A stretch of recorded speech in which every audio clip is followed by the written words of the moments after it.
Good morning, students. Today we are starting lesson 11 poem Lines to an Indian Air from your new James English Reader book of class 8. And this poem is written by P.B. Shelley. So now let's have an introduction. The poem Lines to an Indian Air was written for Miss Sophia. She was a good singer. So she had once requested Shelley to compose a few songs to fit certain tunes that she liked. It is a lyrical, or you can say a musical love poem. So let's go through the explanation of the poem. Let's begin with first stanza. I arise from dreams of thee in the first sweet sleep of night. So here thee means you. In these first two lines, the poet has explained that he was dreaming of his beloved. So, I arise from dreams of thee means I have arisen from the dreams of you.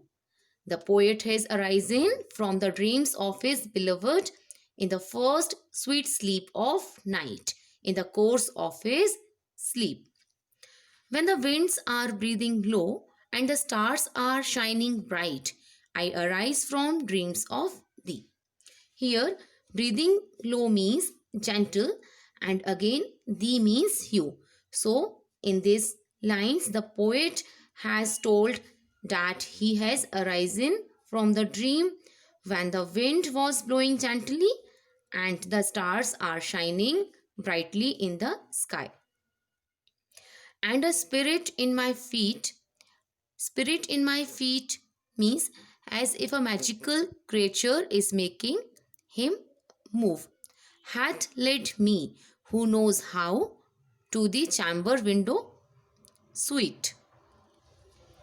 Here hath means have, thee means your, and chamber means bedroom. So in these last three lines of first stanza, it has been explained, or it has been told that an untold mysterious force, here the spirit is compared with an unknown mysterious force, has come up in the poet's feet and led him walk towards his beloved bedroom window. Now let's start second stanza. The wandering ears, they faint on the dark, the silent stream. Wandering air means moving wind.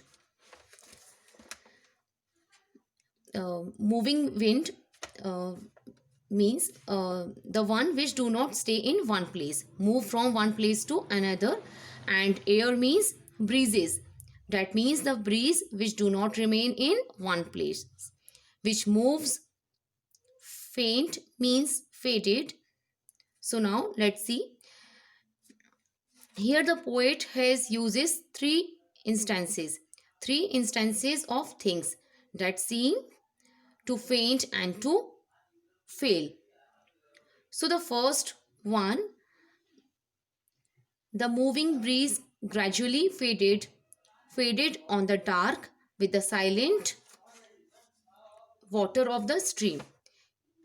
Here in this line, it had been already told that the wandering air, they faint on the dark, the silent stream.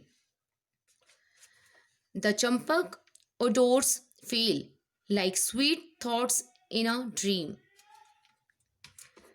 Champak, smell of champak tree, that means smell of a champak tree, faint like sweet thought in the dream. Children, when we see a dream, our sweet thought, our good memories is to fade it away with our dream. Like that, the odor's sweet smell of the champak tree also faded away. The nightingale complained, it dries upon her heart, as I must on thine, O beloved, as thou art. Here it has been explained that the complaint of the nightingale cannot be heard in her song, as she is unable to express her sorrow. It dries upon her heart means she is unable to explain her sorrow through her song. So, in the last two lines, it has been told that as his three things, wandering air, champak odors, nightingales complain, faded away, the poet has also fainted upon his beloved bosom. Here it has been explained that the poet is too much in love with his beloved. So we could understand how the poet has explained or expresses his feelings for his beloved, how much he was in love with her. Now let's start third stanza. Oh, lift me from the grass. I die, I faint, I fail. Here, the poet appeals to his beloved to lift him from the grass. Let the love in kisses rain on my lips and eyelids pale. Eyelids pale means here not so bright eyes. So, in these two lines, the poet requested to his beloved to show her love by showering kisses upon his lips and eyelids, which are not bright. My cheek is cold and white, alas, my heart beats loud and fast. In these two lines, the poet tells that the cheek of the poet is cold and white. My heart beats loud and fast, O press it to thine own again, where it will break at last. Here the poet requests his beloved to press him to her bosom again, where his heart will break with the very intensity of his bosom. So children, with this, the explanation of the poem ends here. I hope you have understood the poem. So now you have to recite the poem, and later I will send you the summary as well as the notes of the same lesson. Thank you.